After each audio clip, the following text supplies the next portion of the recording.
Hello everybody, today I'm going to give you a tutorial on how to use our software to keep your internet live and running and making sure that the modem is in the healthiest state. Alright, so how to go about that? Go to our site called lateshift.com. We're actually online recipe site, so you just come and post your recipes and share with the world. Anyways, just scroll to the bottom and here there's a courtesy link, right? Just click on the courtesy link. This is the right here instructions on how to use and set up the software, and here's the link for that. Just click on the link, make sure that you keep that, navigate to the folder where it has been downloaded, and then cut and paste at C drive. Now make sure you actually paste this at the C drive, because if you paste this anywhere other than C drive, this software will not be able to communicate correctly and function. So once you have a copy to the C drive, extract that, and once you extract that, like I already did so previously, you're gonna see a folder called online. Enter the folder and you'll see the online software right here. It will say application, so that will also have the icon, logo icon for the site. So double click on the software and it will pop up right around here. Initially this LED will be red, most likely, because the default settings may not be the same settings for your modem. The software will be indicating the status of the internet browsing capabilities and conditions for your modem and PC. So if it's green, then your healthy internet browsing is valid, and if it's red, then you're not able to browse. You will not be able to browse the internet. And then there's the network LED. Network LED is indicating the condition and the state of your modem. So if it's green, then the modem is running well. If it's yellow, then the modem is running semi-well. This might be like the modem is able to deliver the data through the web, but it has some issues. There might be data clashes that might be preventing it from full power capabilities and conditions to work. If the modem is red, the LED, it will actually indicate the internet red as well, because then you won't have the capabilities to run. Now these LEDs will also be indicating here. There is a time delay, but most likely this will go red once everything is set up properly, like I will guide you through now. Click on the settings, and then here you'll see initially you'll see default one selected, IP address, username and password. Now this IP address is the IP address that you would use to enter your modem settings through your browser. So like so, if you copy this and you paste it in your browser like so, you should be able to enter your modem. Now be aware that this is the interface for my modem right now that I'm showing you under. Your will be most likely something else, but inevitably they're the same. It's the same idea. Now once you're trying to make changes here, you will be prompted with the username and password in order to do so. And that username and password, which the modem / router requires, must be entered here. So username will be here and the password will be here.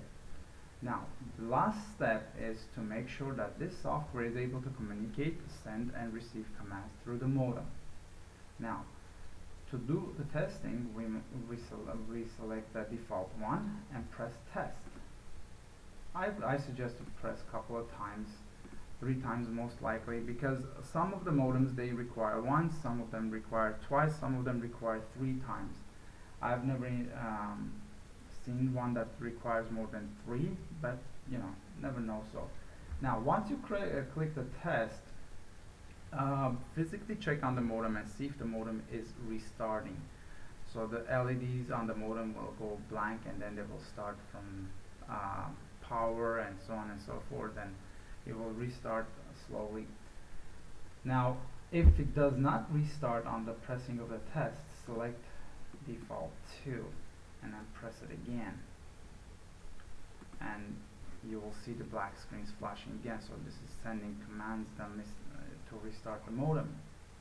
So check it again. If the modem is not restarting, then something might be not right here. Either username, password, IP username and password, or the scripting command is not the correct one for your particular modem.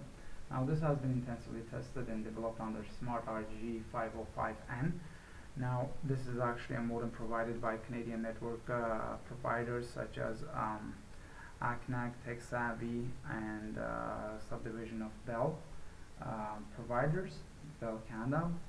Now what you may do is go to the next step and go a little bit more advanced. So deselect the selection of the modem, and here default 1 sends a command such as restart, and default 2 sends a command reboot. Now these two, restart and reboot, have been eliminated because the default 1 and default 2 did not work correctly. So you must actually find out what the remote restart command is for your particular modem. And to do so, something quick, it would be to go on Google and write something like this: telnet modem restart modem model number. And this is where you will enter your modem model number and see if you can find the correct code for that. So if you're not able to find it here, I would suggest you to contact your modem manufacturer. They will be able to tell you the correct restart command line for your modem. So once you enter that here in the scripting, press test one more time and make sure that the modem is restarting and the software is set to go. Now here there is another option here to auto start. So once the software launches, it will automatically start monitoring the conditions of the internet and the modem, and it will make necessary changes to make sure that the modem functioning at the proper state. So another thing I would suggest you to do, which I've done, is go to the folder where you actually extracted the zip file, and right click on the online software and then click on send task. So then cut the shortcut and paste it at your startup folder. So this now, every time your computer will restart, the software will automatically start up, and because it's auto checked, it will automatically start monitoring your internet and make sure that this is actually working at the finest state. Now no worries, this software actually being developed with the care to make sure that the software does not consume a high amount of memory. On our testing development stations, it consumed under 10 megabytes of RAM, and there is no CPU usage, and the internet usage is very, very low, in less than kilobytes.